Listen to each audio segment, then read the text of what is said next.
So dudes, oh, she's got a mic. Um, because I'm a massive mumbler and talking really loud actually really hurts my head still. I actually have so much to catch up, catch you guys up on.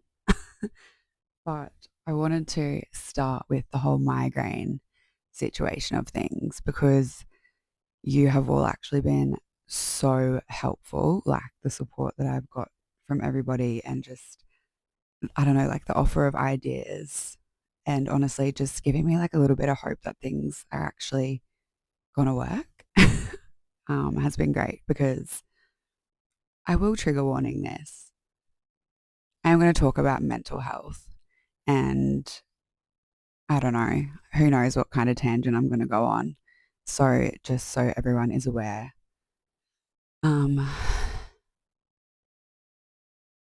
I really like am struggling to string a sentence together.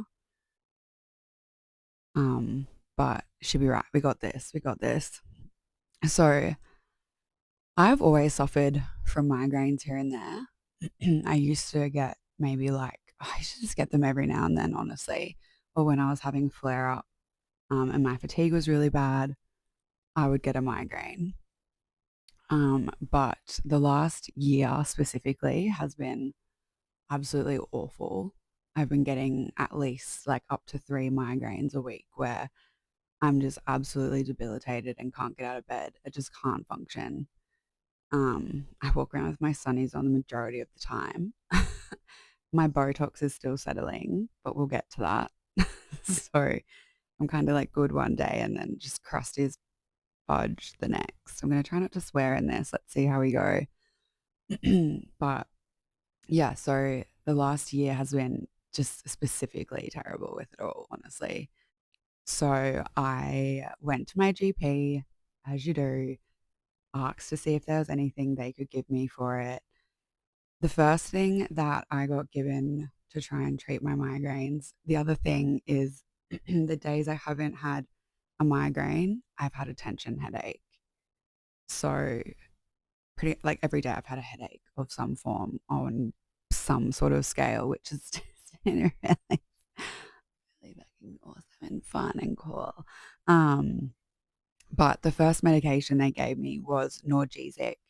So Norgesic essentially just has like Panadol and a muscle relaxant in it.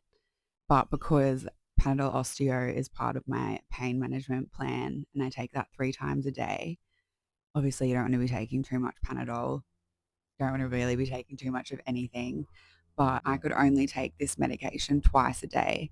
So I would take it in the morning and then at lunchtime every day. I was then started on amitriptyline from my GP as well to try and help me sleep because I just have not been sleeping. That's just a pretty standard thing for me, honestly. But since I've been getting these migraines and headaches, it's gotten so much worse. It was really kind of hard to tell what exactly started causing like my headaches and migraines to get really bad. I initially thought it was coming off antidepressants because I had been on them endlessly. So, gosh, the years are all meshing into one at the moment. But so it would have been the start of last year. I actually came off of my antidepressants completely because all through 2024, I was, oh, well, sorry, the last maybe 6 months of 2024, and then the first few months of 2025. I was seeing a psychiatrist and we were just mixing up the antidepressants so much and changing the dosage and it was going up and down all the time, splitting it morning and night, like trying to take it maybe 3 times a day. I think I ended up trying 3 different ones with this certain psychiatrist. And I was like, he said he was going to be doing an assessment just to see if there was anything else going on mentally. But we never really got there. He was just like, we'll focus on what's at the forefront, which is your depression and your anxiety, your PTSD. And I was like, yeah, okay, cool, cool, cool. But I was just so sick. Like the whole time I worked with him, I literally like I spewed every single day. If I wasn't spewing, I was gagging. I was just so crook all the time. And then just getting all the side effects from the medication, constantly trying to balance out from the like change of the specific drug or the dosage. Like just, oh my gosh, it was just so awful.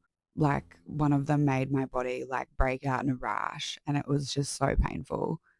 It got to the point where I was just so debilitated and defeated by all of that that I was like, look, like none of this is actually helping me.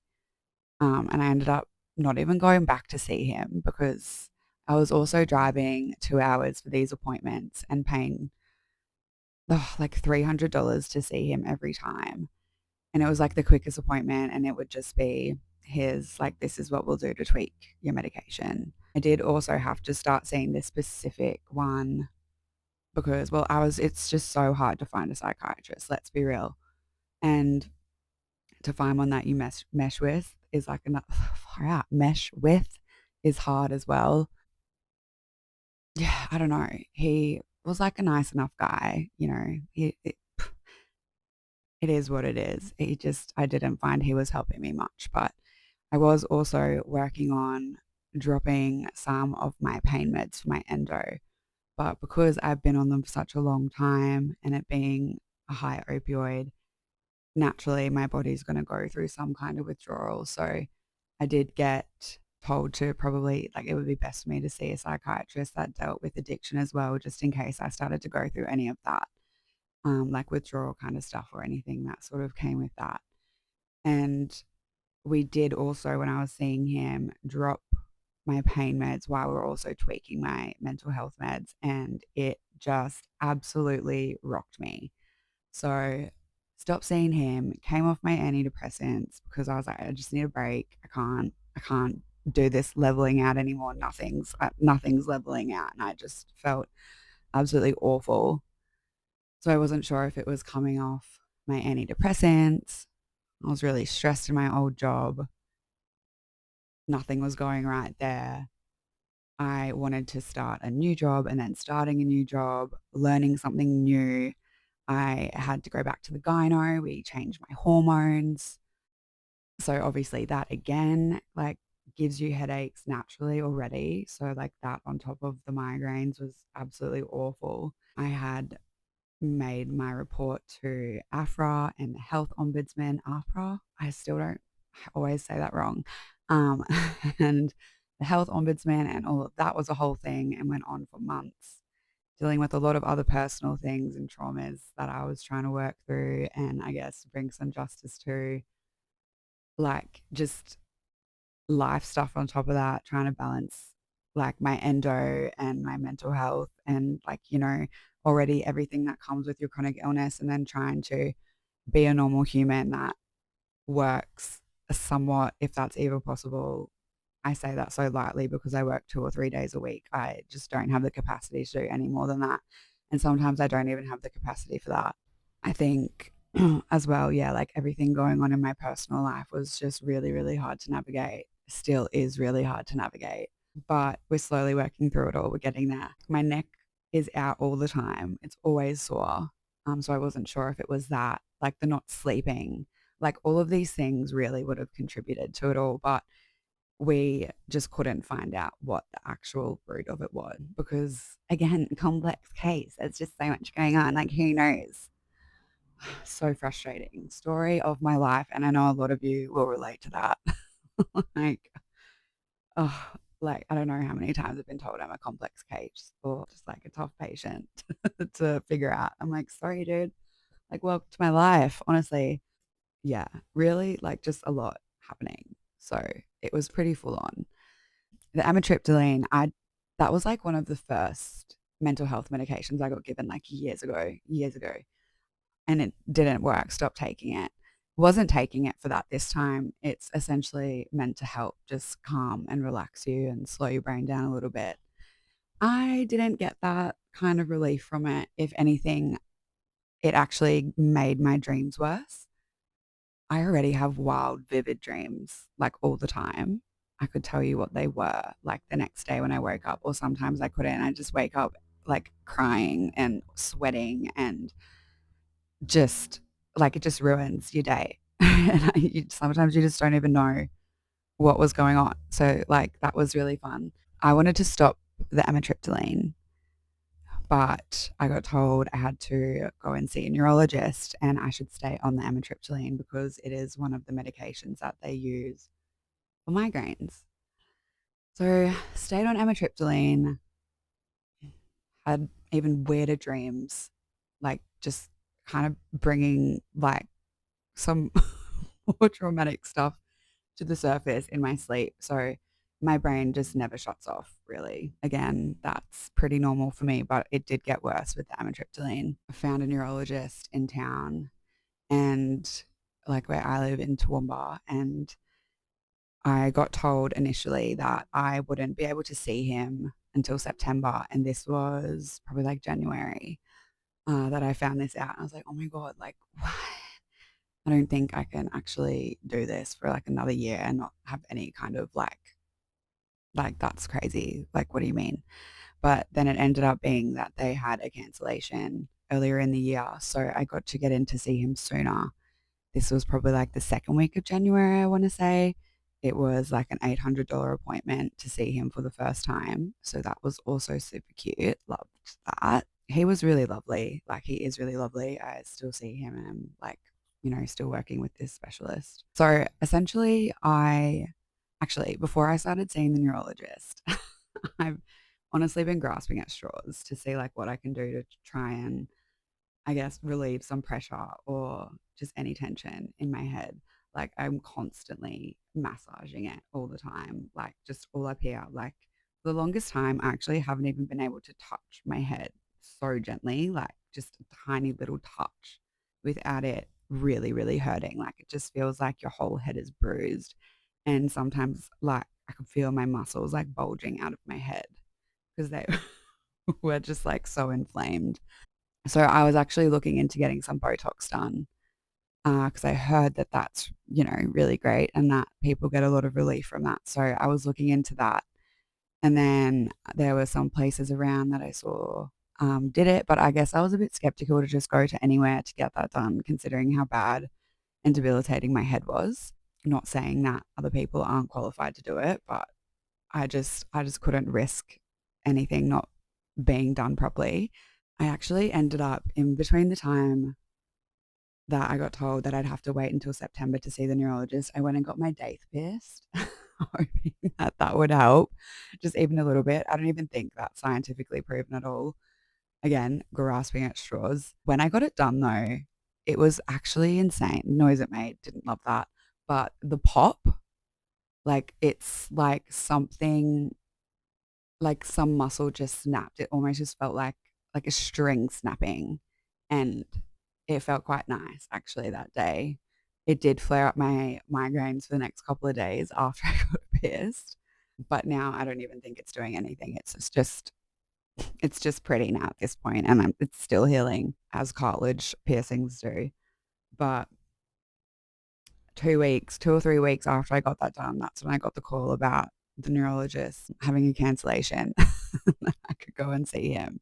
I'm honestly really glad though that I did get that call when I did because it's been a rough time. It's been rough. When I first started seeing him, the first step was to go and get an MRI on my brain. And when I got the MRI done, that was honestly awful. I've had plenty of scans and x-rays and MRIs for my endo and everything that comes with that. But getting one on your brain, like they actually like cage your head in. And it was, I did not like that. I didn't love that. I just had to kind of like keep my eyes closed and try and zone out. And the lady is like, can you just like relax and stay still? I thought I was staying still, but then I forgot. Obviously, I'm like clenching my jaw and like all the muscles in my face are really tight. So I just kept trying to like relax my face. She's like, maybe just try, I don't know, putting pressure on another part of your body. She told me to squeeze like my hand and put my nails into my fist. And I did that. And my hand, I just had nail marks. And like, I think I was actually cutting off circulation to certain parts of my hand when I was doing that. But, I guess it got me through the scan. They did also like give you like in earbuds and like headphones that go over to try and block out the noise because it's obviously very loud. But again, that flared up my migraine. Did not feel great after that scan. I think obviously like just the noise and the vibrating didn't do me any favors. So I went back to him, got the results. He said everything was clear. And then he was like, that's actually really weird. I don't know if I really believe that. I was like, okay, okay. But he did say in the left side, this is like all new territory to me, like all these words, honestly, like all the muscles and everything. I only know a few. Pretty much how he explained it to me was that I had a blood clot in my muscle from clenching my jaw so much, but that wasn't anything to be worried about. It would go away in time when we somehow got things to relax and settle a bit more. I just had a look at the scan report and what it actually says, and big words, big words. I'll just put that up here in the video so you can read it. But yeah, essentially, clot in my muscle will go away. Okay, cool. So I, at this point, still taking Norgesic, which was the first thing my GP gave me. Also taking the amitriptyline. The first medication that the neurologist tried me on was Nurtec.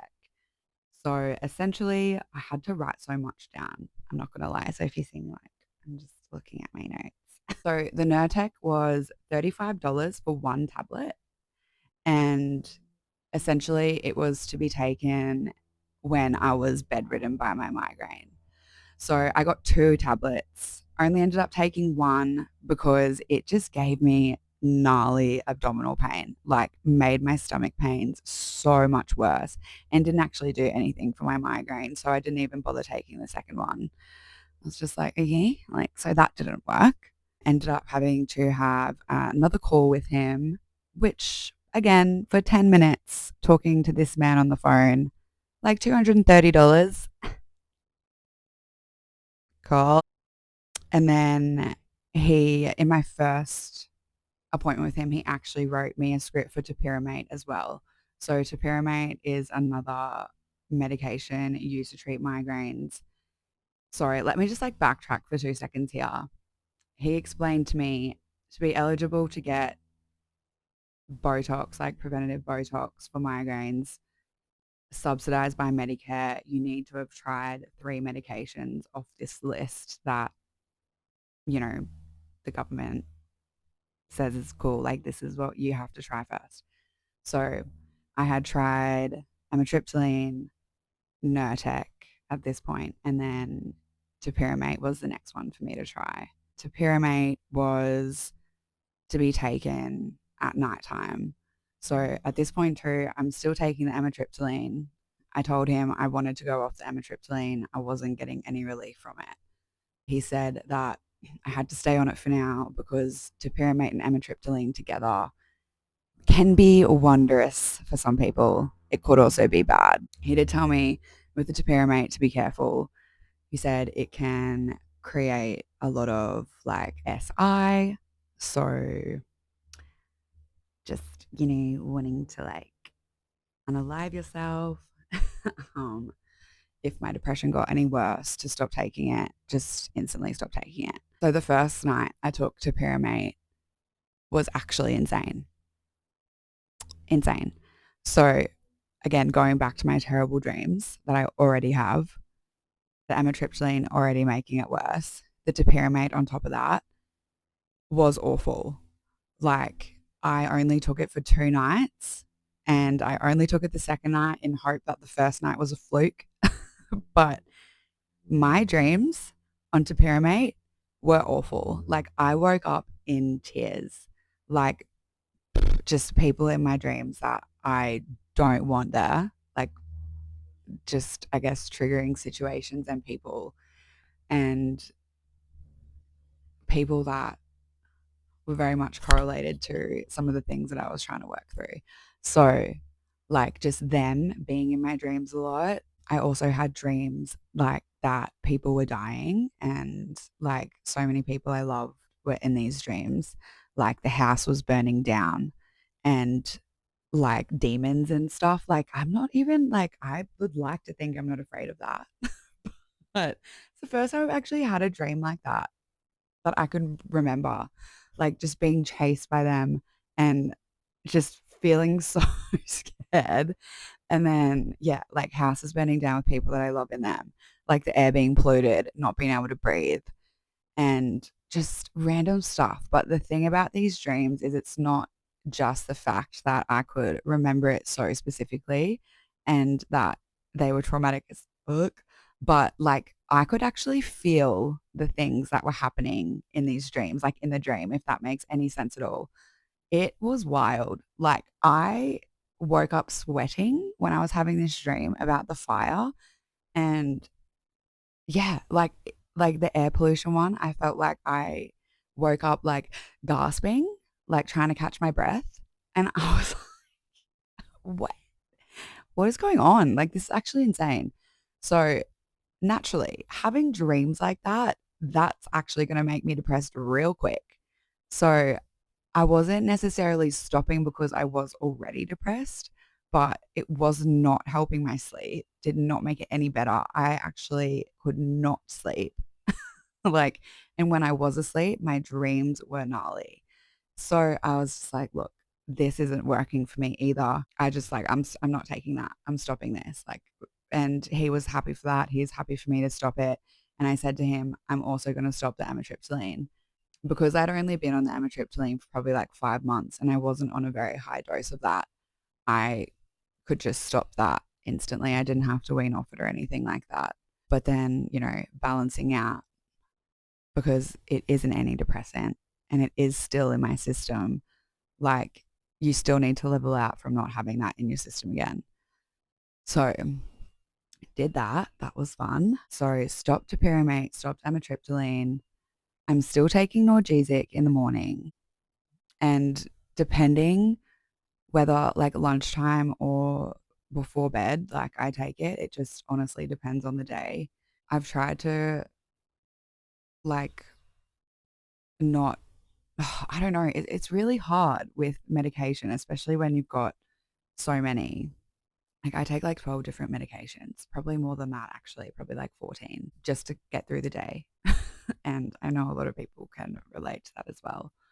But the hard thing is with a lot of these medications that they have on the list for the migraines, I can't actually take them because they interact with my pain meds. So you have to be really careful of like serotonin syndrome and seizures, and like heart attacks and everything like that. And, as much as I might be young, like all of these things are definitely a possibility. Yeah, we had to be very cautious of which ones we were actually taking.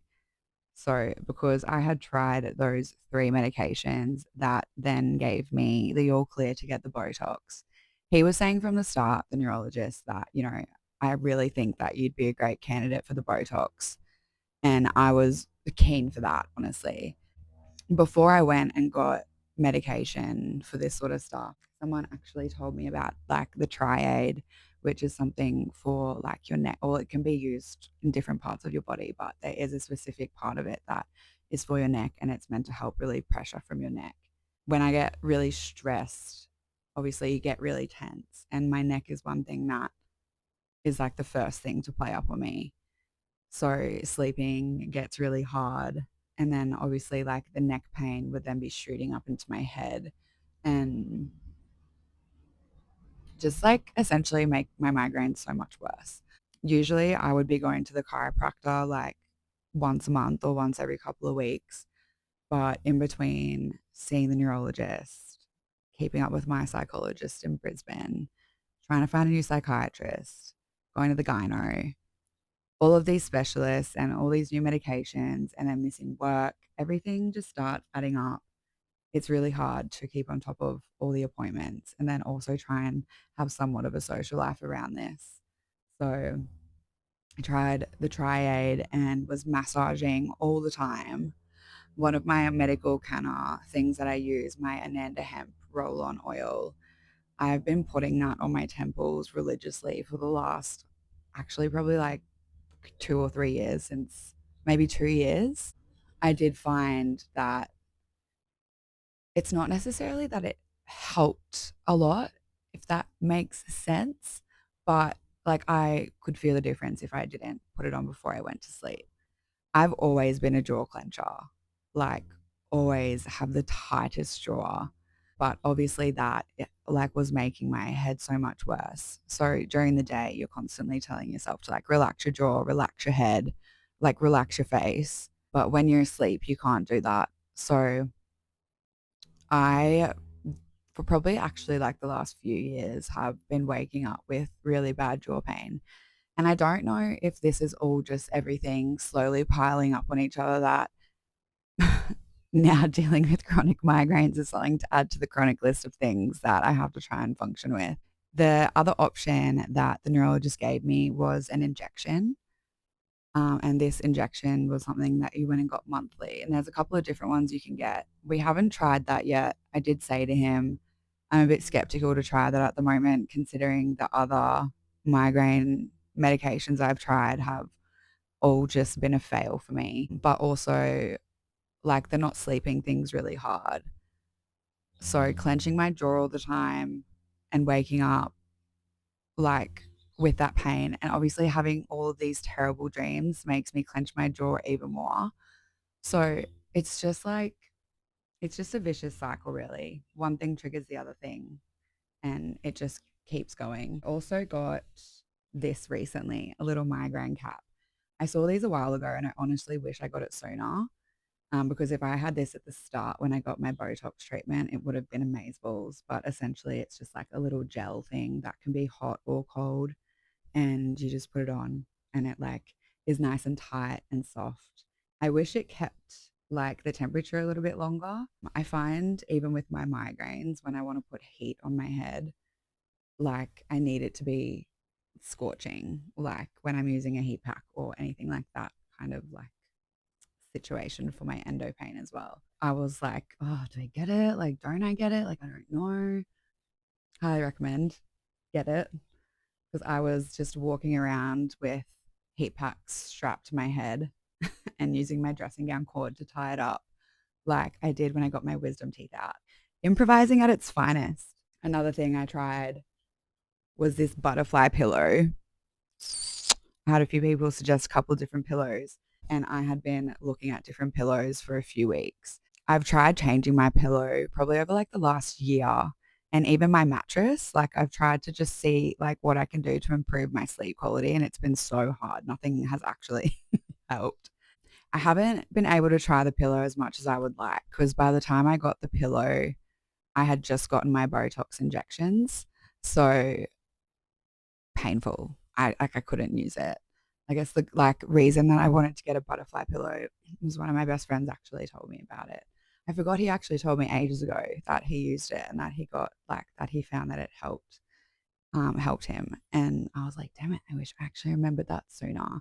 But the good thing about it is like it has somewhere for your shoulders to go. I actually find it like opens up my chest more. Like so I breathe better when I'm sleeping. Actually, I think I might have got it a day or two before my Botox. So I tried it for like 1 or 2 nights. It is one of those things that you need to adjust to though, because it is designed to make your posture better. And I realize mine is absolutely shocking, but it also has support for your neck. And I only really got to try that properly again last night. But using a pillow like that, you need to give it a couple of weeks using it to see if it actually helps. I've been shuffling between a couple of pillows for a while. I have a feather pillow and I love it.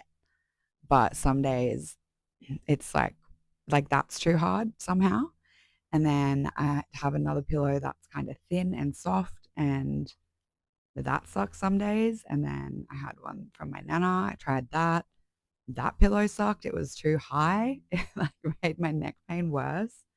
I'm still very much shuffling between pillows. Like I probably even do it through the night because yeah, the butterfly pillow, it's soft and it's not too thick, but my head's still sore. So getting to the Botox of it all, I have a really pasty mouth. Just wait. It's another thing. I'm trying a new medication with a new psychiatrist. We'll get to that. I feel like there's so many videos that I want to make, but I could potentially combine some because something's very much correlated for sure. What was I talking about? Botox. Right. Okay. What a journey it's been, honestly. So, actually, today will be 2 weeks since I had my first lot of Botox to treat my migraines. So, I actually asked him when it was done. I was like, "How many injections was that?" He was like, "At least 35, like to 40 injections." So, he did the injections like all up along my head here, some up here. I can't remember if he did above my eyebrows. He did a bunch in my jaw actually. He put extra like up in my jaw. They do like all around your muscles, like around like the top up here, and then like down here, and then down your neck. And safe to say that was absolutely awful. I actually had a really bad headache that day, and it was very much turning into a migraine. And then sitting in the waiting room was awful. And as some specialists are, naturally, always at least an hour late. So just sitting in there with my sunnies on, trying not to vomit because the lights were so bright. Not cute, don't love that. I'm just walking around with my sunnies on once again, looking like a fool. It works, so Godspeed.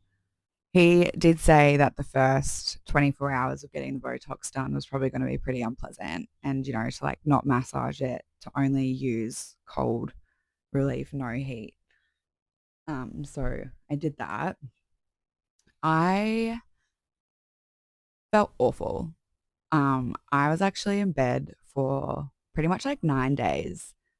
The only times I got out of bed was the Friday that I first got my Botox. I had to leave the house because I had to go pick up some Valium from the neurologist because that's actually something that he had given me as well.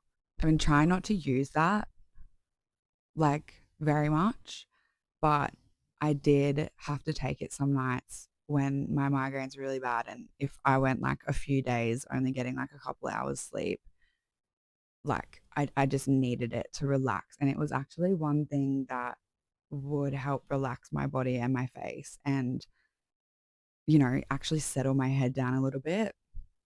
So because the Botox just created a massive spike in my migraines, he gave me some more of that.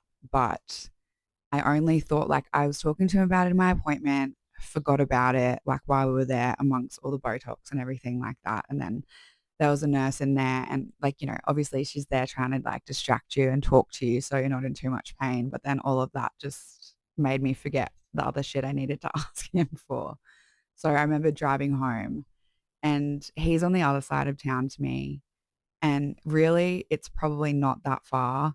But when you're so light and noise sensitive and you're struggling to actually sit or stand, like a 25-minute drive is like awful. And doing that both ways sucked. So I did also need to go to my GP to pick up my script for my pain meds because I was due to get my blister pack. And I couldn't even go to the doctor to see her. I had to have my phone appointment with her. So I had to go pick up these scripts, go to the chemist, come back home, curl up in a ball. The only other time I was really out of bed was Tuesday last week when my mum took me to Brisbane for my first psychiatrist appointment with this new doctor. And that was really not a fun time either. It was an hour and a half appointment and hang on. I'm going on a tangent. I'm getting sidetracked. We need to just like, I'll focus on the Botox first and then we'll get to that. So, anyways, pretty much just couldn't get out of bed, missed work, light, noise, hated it. I'd go on my phone for little bits at a time. And then that was literally like the max of like what my eyes could even tolerate. But it's hard because like my brain is still going. My brain is still going a million miles an hour. But like I literally can't do anything but focus on how much my head hurts because I've had so much pain in my head, even just like with like the slightest touch, getting all of these injections put into all the parts of my face and my head that have been so sore. It was It was just awful. I could feel every single like needle point, if that makes any sense at all. So like laying down, like laying on the back of my head, sucked, laying on this side, sucked, laying on this side, sucked, like just laying down, sucked. But sitting up, I couldn't sit or stand for like longer than an hour or two. The first few days I like just couldn't even really sit up or do anything. Like I was really bedridden. Like the first 4 days were like pretty terrible. It wasn't until probably like the fifth day that I could actually like sit or like stand or sit up for probably like a couple of hours. I guess like a lot of my migraine symptoms, I get like the blurry vision, really painful eyes, and like behind your eyes, all the tension up in like my jaw, my ears ringing. Um, I do spew sometimes, but I feel like that one's not as common for me because I think over time, like if you're gonna spew, you're gonna spew. But that has been a big thing for me with my pain and just changing medication over the years. Like I've kind of taught myself to sit with it and sit down and to like try not to vomit. So I'll do whatever I can to not spew, especially after you've taken a stomach full of medication because you want it to work. And also, that tastes terrible coming up, but some days you can't avoid it. I do find though that I've been getting a really upset tummy. Anyone else get that? Like, is that just a me thing? The other thing actually with the neurologist is I was keeping, well, I still have to keep a headache diary. So that's actually super confronting to look at because it's like every single day you have to write, like, if you have a headache, mild, moderate, severe, like if you're light sensitive, noise sensitive, like unable to work, unable to function, vomiting.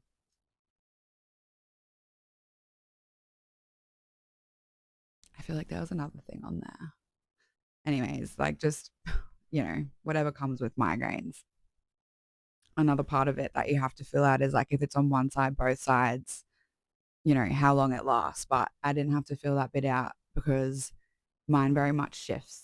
And like speaking to the neurologist about this, like one day it could be the left side, one day it could be the right side. It switches up for me a lot. Like it's not specifically just one part of my head. And like they've just been really debilitating and really constant. So that bit I didn't need to fill out as much. So back to the Botox. I also was getting really dizzy quite a lot. And I think that was maybe just the pain in my head and like the not sleeping very much. So I'm super out of whack at the moment. I've been like waking up at like 3 o'clock or 4 o'clock in the morning, like a lot lately, and just not being able to get back to sleep. And then some days trying to get up and work a little bit, but like some days I just can't and I just have to sleep. Or I'll be awake for a few hours and then I'll go back to sleep. And I want to like read a book or something, but I can't because my eyes hurt. And then 9 times out of 10, I just have a movie playing in the background and I'm just closing my eyes listening to that. I can't go to sleep listening to music. If it's music, it has to be some kind of relaxation music that doesn't involve water because I feel like I need to pee all the time. But like if it's an artist that I like or a playlist, like I just get way too into that and my brain doesn't like switch off. It just keeps like it's just another thing to keep my brain clicking. So yeah, all I can really do is put on a movie. I might sometimes like scroll on Tumblr or something because I don't want to go on socials because sometimes that can like just make you feel more awake and just reminds me of all the things that I want to do and need to do and can't do in those moments. So I just like then get like pissed off and then can't get back to sleep. Anyways, the Botox is starting to settle finally. I did go back to work for a couple of days last week, which was actually terrible.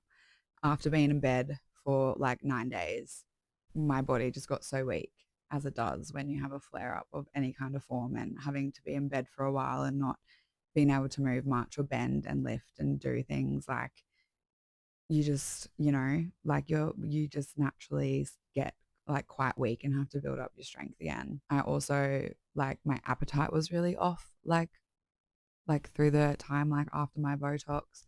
I was like really struggling to eat. I was trying to drink as much water as I could. If I couldn't drink water, like Hydrolyte or Gatorade or something. So I don't really know if Gatorade does much or if I just like the flavor of it. And if it's just full of sugar, don't know. Whatevs. It helped, I think, to not feel as dehydrated. Probably should have drank more Hydrolyte, but didn't. I'm trying to think like some other things. It feels like such a blur, honestly. It was not that long ago. Like I'm still very much dealing with like all of this stuff. Like it's just my ears are still ringing a lot. Probably maybe like 6 days after, 6 or 7.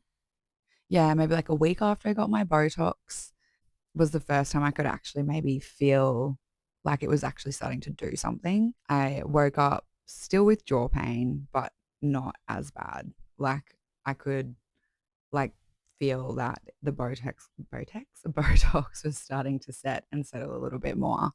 So that's good. My forehead, like I don't know, my lines are really weird, and I don't love it. They're kind of going away. Like okay, but also I don't like not being able to feel my head, like to feel things properly. I don't like that. I don't like things not feeling completely like I don't know, just yeah, I'm adjusting to that. I'm not enjoying that. I'm not gonna lie. Like, give me back my lines. I don't like this weird little like situation here, but whatever. It's helping. So that's the main thing. Like, there's no way I could have even tapped my forehead like that a couple of weeks ago. I did get told though from the neurologist, like obviously like the first couple of weeks while it's setting, it's gonna be pretty rough. But I did not expect that to mean being in bed for so long and feeling as awful as I did for so long. Yeah, still very touch and go with all of that at the moment. Still not sleeping great. I think the amitriptyline some nights would make me feel a bit drowsy and other nights it didn't. Yeah, shutting my brain off is hard. So sleeping is still a bit of a struggle for me at the moment. And I just want to sleep all day, but I'm trying to get myself back into a routine. Oh, I spoke too soon. That's actually starting to hurt my head now. So, yeah, I don't know. I feel like I've just skipped backwards and forwards. I don't even know if any of this makes sense. The timeline's all out of whack, but whatever. I do want to talk a little bit about the psychiatrist though, because obviously, like the new medications can be like, can like, give you headaches. So that is a bit of a like crossover at the moment because I'm trying to kind of gauge how much they're settling, if they're settling. I can actually touch parts of my head now though, and it like especially up the front here. The back's still quite tender, but up the top and like around here, not so much behind my ears, like they're still really sore. I think that's also because those like where they he injected behind my ears probably hasn't had a whole lot of time to relax because I've had glasses on pretty much for like the last 2 weeks straight. And I think just where like the glasses sit, like the pressure on those like injection wounds have been just like quite sensitive still. But I can touch my head a little bit more. My jaw's starting to settle a bit. I feel like I don't have to tell myself as much to relax my face because some of it I'm starting to not really be able to feel. But yeah, I go back and see the neurologist in a few months. You have to go and get like the preventative Botox like every 3 months. So I have my appointments booked for that for the rest of the year. Again, it was like explained to me that the first round of Botox like might not actually give you like too much relief. Like you might start noticing some little differences, which I have, but it might not give you as much relief as like the second one. So we'll see how all of that goes. But just trying to stay positive about all of that because I'm only like 2 weeks into it all. So I'm really just out of that, really just coming out of the woods, to be quite honest, and starting to kind of be a little bit more functional again and feel like I can use my brain a little bit more. But I can tell I haven't really been speaking to people much because when I talk out loud, sometimes it's just not even English, but cool. That's cool. with the neurologist. I've been trying to find a neurologist for years. Um, all, maybe not all, but so many of my specialists, or even just like random nurses that I've dealt with going to hospital or, just in other appointments. I'm like, have you seen a psychiatrist? Have you seen one actually? And I'm like, no, I'm trying. I'm really actually trying to see one. But they'd either, yeah, not be taking new patients or they were just like too far away. Just like really couldn't get into anyone. That's when I started seeing this guy in Brisbane. Wasn't really getting a lot of relief from any of that. None at all, actually. And he wasn't really giving me any new coping skills. So it just felt like a waste of time and money in the end. So it was when I went back to see my gyno at the end of last year that she actually suggested this other psychiatrist to me because I understand that with all the other mental health stuff I have going on and then, chronic illness, like a lot of things can kind of cross over with certain mental health things as well. So, but like this is where it's been really hard for me to find sometimes even like a psychologist to actually really listen to me because they're so focused on what's happened in probably the last, 7 to 10 years that they don't go back any further than that. So I've wanted to find one that can also like all that has had experience dealing with women and like chronic illness as well, but then also to be able to kind of separate some of the other trauma stuff, but to also like acknowledge some of the stuff that I've struggled with forever. Just some of them have just gotten worse as time's gone on. So I started, yeah, went and saw this guy in Brisbane. Had to get a whole lot of paperwork sorted for that actually to get an assessment. But I don't even think he looked at any of it. So that's annoying. But he did pretty much ask me all of the questions in the appointment. Like I had to take mum with me next time I see him. I'm just going to say before we dive into anything, like if he could actually just take a look at everything I sent him first. So he has some kind of idea and just, yeah, kind of talk to him about, like I understand. Because again, he was like, yeah, complex, complex, complex. And I'm like, I get that. But like, is there some things that we can focus on that I've dealt with since I was younger that have gotten more intense as I've gotten older. And as more things have gone on, I've struggled to manage it and like understand it and just navigate and function. So I'm just going to be very upfront with him. But it was nice to leave the appointment with a different medication. I really like it's not my goal to have another medication to the list. Honestly, like I am trying to get off. Like if I could take nothing, that would be so slay. But that's just not the case, and that's not probably ever going to be the case. But if I could have things being as low of a dosage as I possibly can, that would be awesome. Like my intention of going to the psychiatrist is more just so I can have an understanding of my brain and I guess just like how to navigate certain things and maybe just get a little bit more guidance on how to function with certain elements of it. If I need medication, I'll try it. But yeah, it's just also really frustrating because 9 times out of 10, you get given a couple of medications and then you might have had something else done with another specialist. Like in this case, I've just had my Botox, just been given 2 new medications from the psychiatrist, just stopped the ones from the neurologist. I think I've just kind of leveled out from that. And then, yeah, got the Botox, seen the psychiatrist, got 2 new meds that I now have to like balance out on.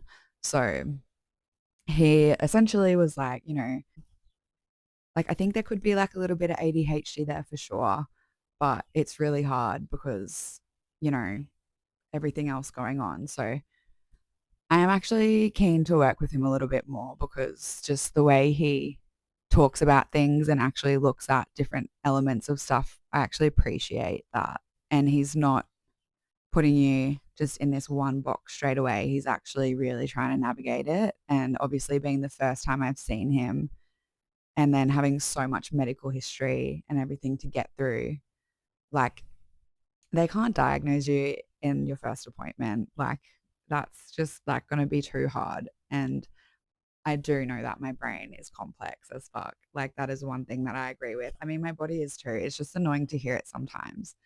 Like, I don't get as mad hearing about it if they actually treat you like a person and try and help you navigate it and don't just like say like this is for you, this is like this works for this person, so it's going to work for you essentially.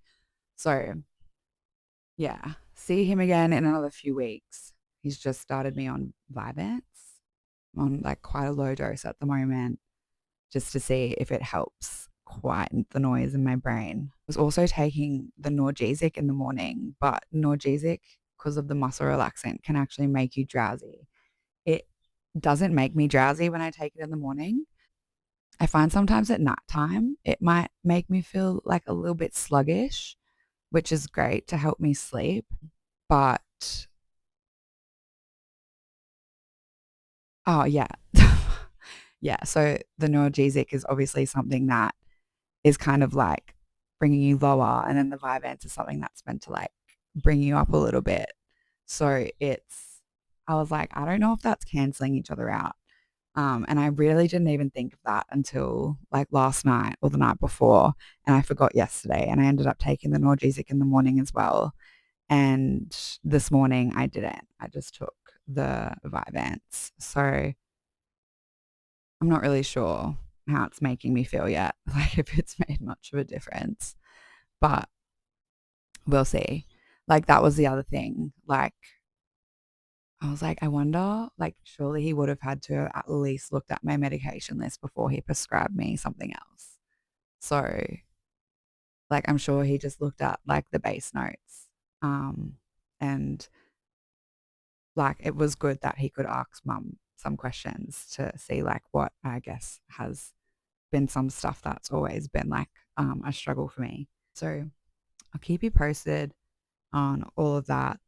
The medication that he gave me for nighttime, I can't even remember what it's called right now. It starts with a C. Um, it's essentially like a blood pressure medication. I'd been given something similar to this in the past by another psychiatrist a few years ago when I had my mental health admission to the hospital. And, you know, you have like a few appointments with a psychiatrist. And I was given Prazosin to try and help with my nightmares. And didn't really do that. I took Prazosin for probably nearly a couple of years. And it just towards the end started making me feel really sick. Like, I'd get little brain zaps. That was pretty standard of a side effect for, like from it. But it was actually a medication that lowers your blood pressure. So one of my big things with after surgery, flare ups, migraines, like when my fatigue's really bad, my blood pressure drops already. So I was just starting to feel really crappy on that. And then taking the amitriptyline on top of it.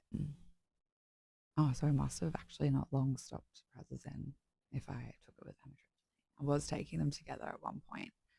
Yeah, I've only, I guess, stopped the Prazosin maybe in the last 7 months. Oh my God, I need to write more of this down so I can actually get more of a timeline in my head. I would also find some days like I'd wake, like, or just trying to fall asleep. And I don't know if this was something like, I feel like things have switched up in my brain as I've gone to sleep, like something that just like spins in my head over and over and over. And I fixate it and like fixate on it and I can't sleep. I was like, just couldn't stop thinking that I was going to like wake up gasping for air because that had happened a couple of times when I was asleep or like trying to fall asleep. And I'd be like, kind of feel myself dozing off. And then it's almost like I would stop breathing and I just like, like wake up like gasping or like open my eyes gasping. So I wasn't actually even quite asleep yet. But that doesn't happen anymore. So that's great. I don't know. I think also taking so many different medications isn't great and having drowsy meds I'm like, did it make my breathing like lazy? I don't know, but or was it like something that I was just kept thinking about? So like the more I thought about it, the more it happened. I haven't been thinking about it as I've been falling asleep, and it hasn't been happening. So don't know if it's that. Don't know if it's the meds. Guess I'll talk to one of the doctors about that a little bit more. I did tell my GP about that, and she wasn't like super worried. So I mean, like I'm it's fine. Like that is just one part of everything that I've been trying to navigate lately. I could probably touch on the gyno a little bit actually while we're while we're going, because again, some of that I've had to kind of like be a bit touch and go with because I've had to wait on certain things with the neurologist and see how different medications had worked. So talking a little bit more about my endo, I suppose. Pretty much I had been on Busan for a couple of years. Steps to growth of endo. Don't think that's the case at all, actually. But I guess like it did kind of help, like when I first started taking it in regards of like symptom relief, like with the pain, and the bleeding. So obviously, like naturally changing a hormone, like I was getting a lot of breakthrough bleeding, but then that like settled. But then last year, my pain really started to spike pretty bad again. So I was like just waiting to get into the gyno, and I think I had to wait like 6 months because it had been like a couple of years since I had seen her.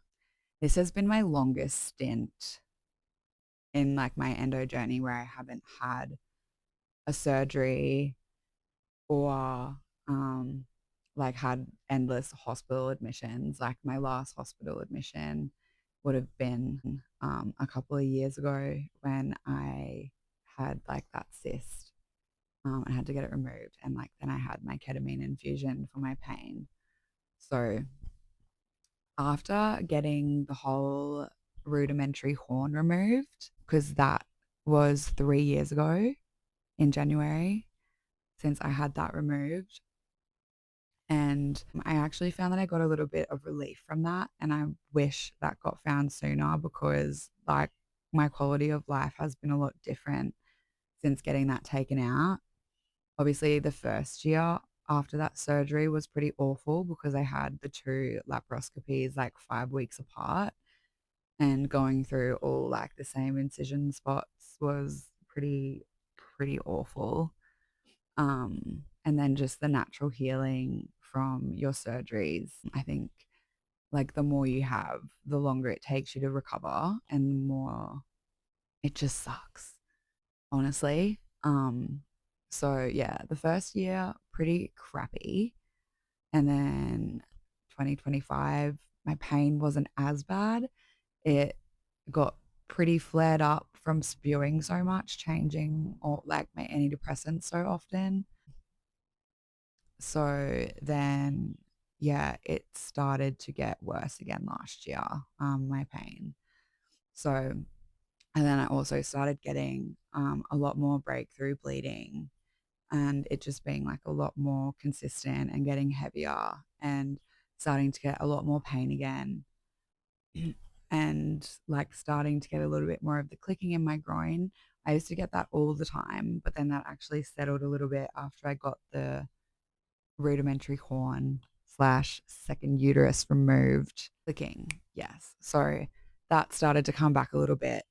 And then yeah, just all the other like I obviously still had my flare ups throughout that time of relief, but they thankfully weren't like I guess as long winded as they had been. I actually got to live a little bit more, which was just absolutely shocking and surprising and absolutely insane to me.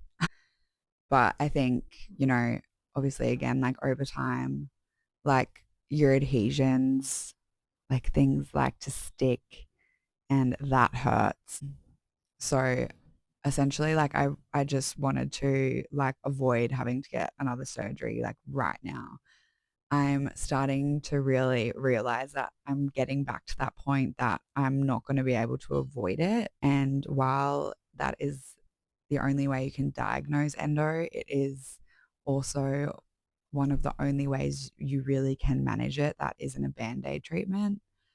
But I haven't had the greatest run with surgeons. And I think that also really like impacts how you heal and how you recover from your surgeries. Well, it definitely does. I don't think I know that. So I'm just trying to avoid another surgery because I know it's going to knock me flat on my ass. And at the moment, trying to navigate all the mental health and the migraine stuff, like that's been quite debilitating already and has honestly been getting me like really defeated. Um, like Oh, it's been getting me so sad. Like I've missed a lot. I've had to cancel a lot. I can't like commit to plans and the ones that I make I usually have to change. Um yeah, it's just been all really shit and like just another thing to try and like I don't know, function with that is just something that again stops you from functioning altogether. So I don't want to get another surgery right now. So going back to the gyno in December last year, we changed my hormone. So I'm now taking Slinger. I swear every doctor says it differently to me. Slinger? I don't know, but that's what it Slinger. Um, and balancing out from that was pretty awful too. But, you know, I guess I've almost thought about getting some more Botox pelvically, but I just want to get back into doing like my gentle exercises in the pool again and my stretches and I guess just focusing on all of that a little bit more because when I got the Botox, I've only had it once, like pelvically, and that was in my second last surgery. But because I had my other one like 5 weeks later, I like everything was just flared up again. I didn't really get much relief from that and it froze my bladder and it just wasn't live, laugh, love. Didn't love it. Didn't love it. But essentially at the moment where I'm at with all of that is I've once again been offered Zoladex. It's not anything I'm interested in. I've been offered that since the start of my endo journey. But I don't want to go into chemical menopause. I understand that I'm running out of options to try, but I don't want to go on Zoladex. I guess there are like a lot of long term things that can happen with that, like when it comes to your bones and just like, you know, I don't need anything else to like make my mental health any worse right now. So yeah. And I mean, no shame if you've tried it and if it's worked for you, like that's so fine. It's just not for me. And I've been offered it by every specialist that I've had. I also got offered like I guess the pill form of that and I again not interested. I asked her like does it have similar long-term side effects as Zoladex? And she said, "Oh, well, you know, like it hasn't actually been on the market long enough for it to be studied, so I don't know." I don't want to be the test dummy for that. Thank you. So yeah, I don't know. I where I'm at the moment when it comes to that, I'm just taking the slinger and the next thing is potentially adding some estrogen gel, but we've had to just wait and see like what the medications were going to be with the neurologist because again, estrogen can cause headaches. That's another thing that like with the Vyvanse, like it's just so hard to know what's what. So I'm just trying to be patient and give things their time to settle and work into my system so I can actually tell what's doing what. But yeah, potentially starting some estrogen gel soon. And then, you know, if none of this like works, She was like, I'd really like you to think about it. No. Thought about it. No, I'm not changing my mind. I actually, as insane as this might sound, but I got diagnosed with my endo in 2017. And ever since then, I have been on some kind of like some form of hormone. And I have not had a natural period for, I guess, that whole time, really. I think the longest I've been without a hormone in this whole process might have been a month or two. And like, I didn't get a proper period. It takes like a while for your body to like naturally like I guess function properly after being on like hormones for so long. I'm also at that age where I'm like, what if I want to have babies? Like my egg count is already low. It's not as low as it could be, but yeah. So I don't know. My thing next is I think if none of this actually works, as much as raw dogging it is not fun, I'd almost like to see what my head and my body is like not having a hormone affecting everything. Of course, like I was advised not to do that because, the pain you have on the daily with endo and like adeno is already awful. And so adding a period on top of that would be terrible. But I'm really just at the point where I want my body to feel somewhat leveled out and balanced out.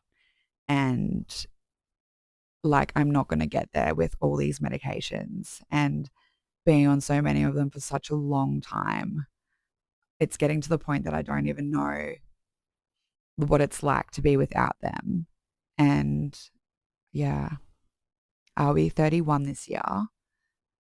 I'm also super single and super comfortable with that right now.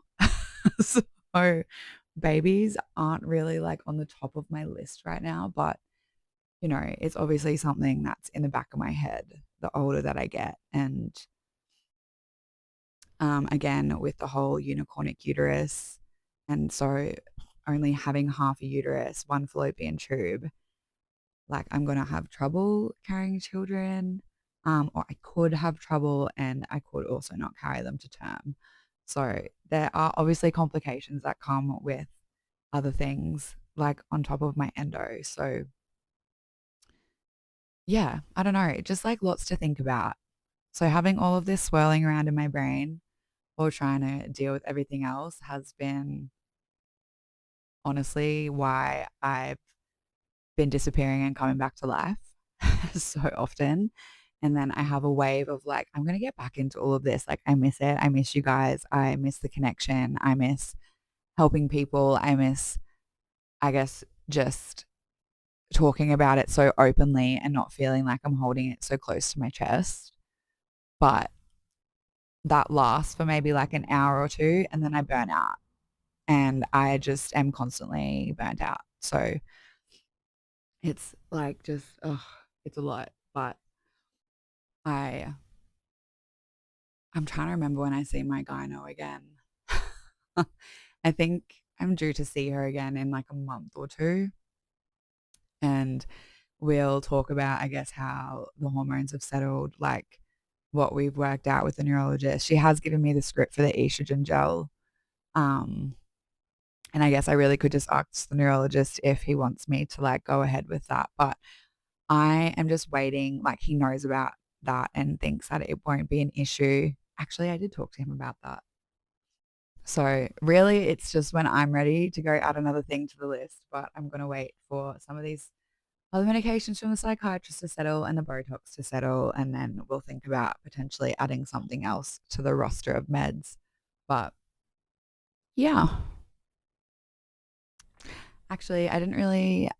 Did I talk about the nighttime one from the psychiatrist? I don't think I fully did. Um, I'm only taking like half the dose of it at the moment, but it's essentially that's right. I went on another tangent. Like the prazosin, it's in like the same kind of family, but it's different. But again, meant to help slow your brain down a bit and just help relax you.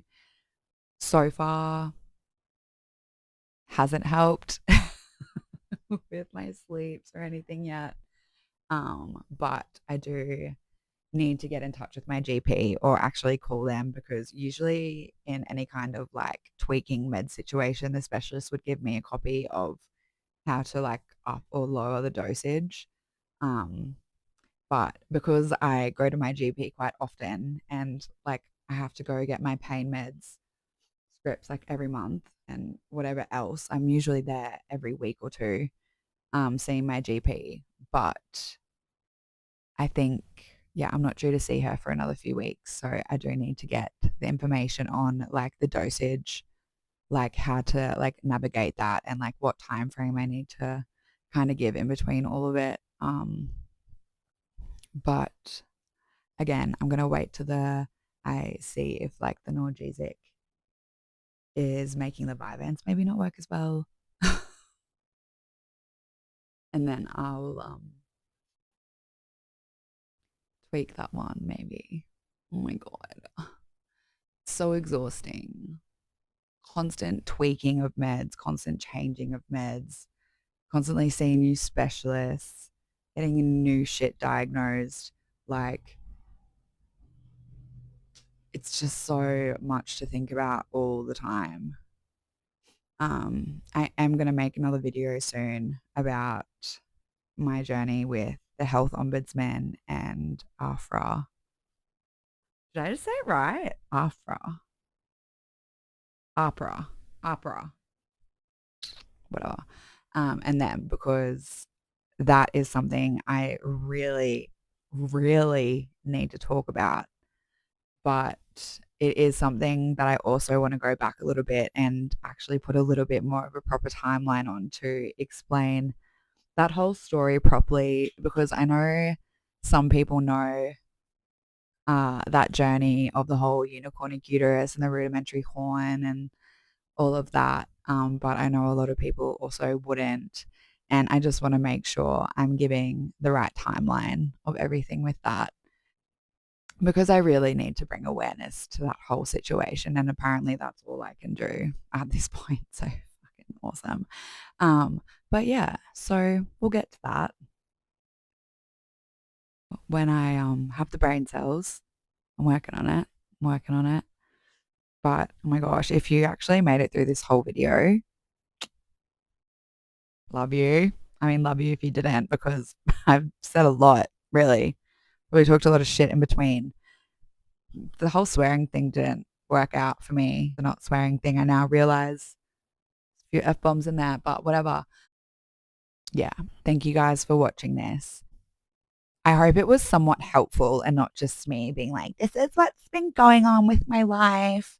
And that maybe some people might have actually got some help with some of their own things that they've been dealing with. Like, if any of it doesn't make sense, I apologize. If you could keep up with me jumping from topic to topic, proud of you. If you couldn't, sorry, my brain.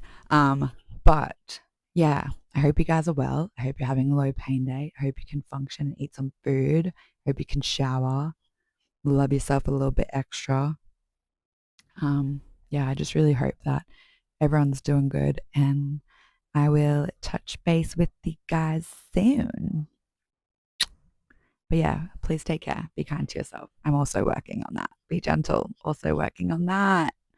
We'll get there. We'll get there one day at a time, one moment, 1 second, 1 millisecond, just one breath at a time at this point. But you know, we got this. Fucking got this. But yeah, no, I hope you guys are all good. Talk to you soon. Sorry, one more thing. I forgot. Back on the migraine train. Um, I've been really close to shaving my head. Like, just like really, really fucking close. Grizzy. Hey, that's not for you. This is also what's been going on. Can I have that? No. Grizzy thinks that's his toy. The amount of times I've had to pull that out of his mouth. I'm surprised it doesn't have teeth marks. He just likes to carry things just likes to carry them around. But yeah, really wanted to shave my head. I haven't actually known what to do with my hair. If anyone has any kind of like idea on how you can wear your hair when your head is so sore, even like one little string of hair pulling is just makes my headaches and my migraines so much worse. I've tried plaiting it. I've tried putting it up high. I've tried putting it down low. I've tried using claw clips. I've tried using hair bands, like normal hair ties. I've tried using like those plastic zigzaggy ones. Um, I've been trying to grow my hair out for a while again, and I've just been trying really, really hard to not cut it at least shorter, or like I'm not even joking. Like I have stood there in the mirror, like looking at my dad's like shavy thing, and I've been like, these clothes.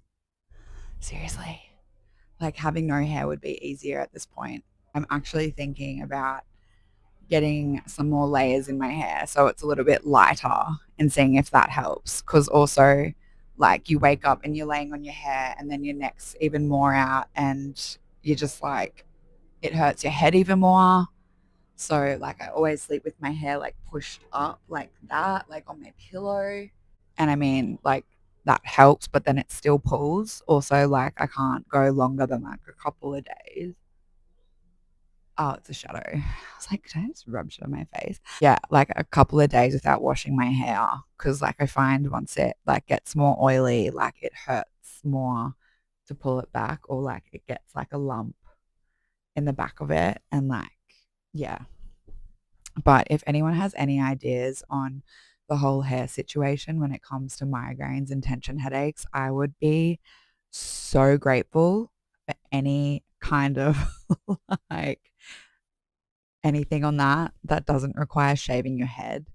Again, Godspeed. You look fucking hot if you did that. I just look at the size of my forehead. I just don't think it's for me. I have been almost thinking about cutting it shorter again. That's something I'm actually still very much considering, as much as I've been trying to grow it out and get it long again and get it healthy. Like, and I've been very committed to that. I would actually take being functional over that any day, and just like not having one more thing to have to try and fucking figure out when it comes to like making your day a little bit easier and a little bit more functional. Yeah. Any ideas? That'd be sick. No ideas? That's also fine. But we'll take any ideas on that for sure. Oh my God.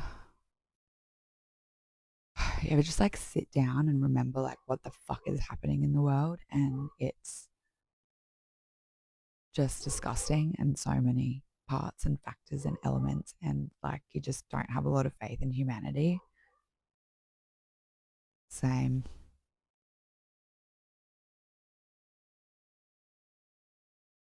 Actually, that was one of the things I wanted to say. I understand that like all of this has been so hard for me to navigate and to try and function and deal with all of these things going on all at once. But it almost feels weird. Like that's another reason why I haven't like I guess made this sooner, because I guess not only have I felt like ass, but there's actually so many gruesome and horrific things going on with the world and with so many different people, um like that. I don't know, even talking about any of this has felt so minuscule and like almost a privilege that this is like my issues that I am dealing with, when like there's just terrible things going on. Like I keep having these moments where I'm going throughout like through the day, and I'll be just feeling really depressed and heavy and just feeling really sick.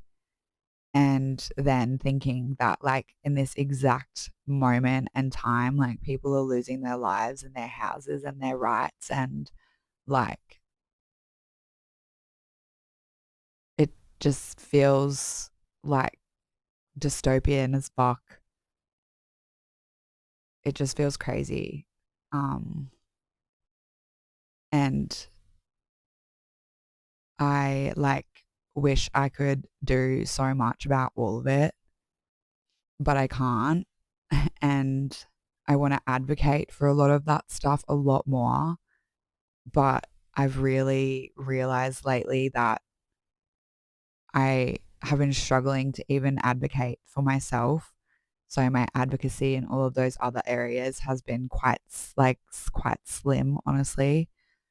And it's like not that I haven't been keeping up with it, because I have been doing my best to do that. I've realized that it's like impossible to pour from a cup that is bone dry.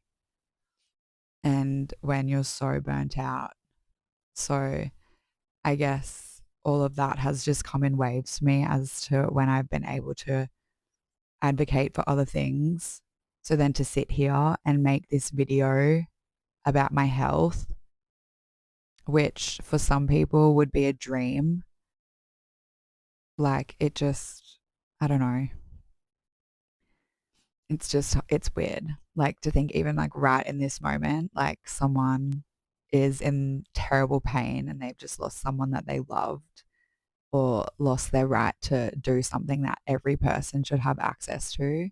That, yeah, the world is just still spinning, even though, like, at points, my life has felt like it's stopped. Like, some people's lives have actually ended and not just stopped or slowed down. I don't know. It's just like, feels, I don't know.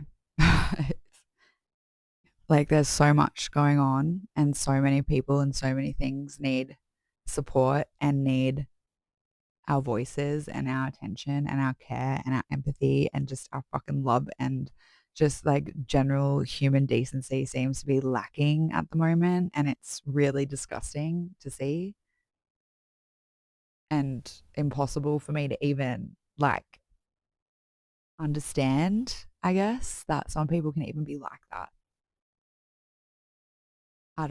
Yeah. Anyways, sorry again, rambling, but feels important to say, like, especially after, yeah, this video. There's a lot of things that need a lot of our attention right now.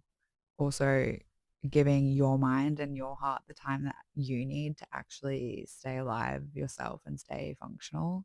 Like, that's important too, because if you don't have a voice, or if you're not here, you can't help the people that you want to help, that need the support and need that love and care. But you do also need to like save a little bit of it for yourself too, because you're important as well. Stay educated, my dudes.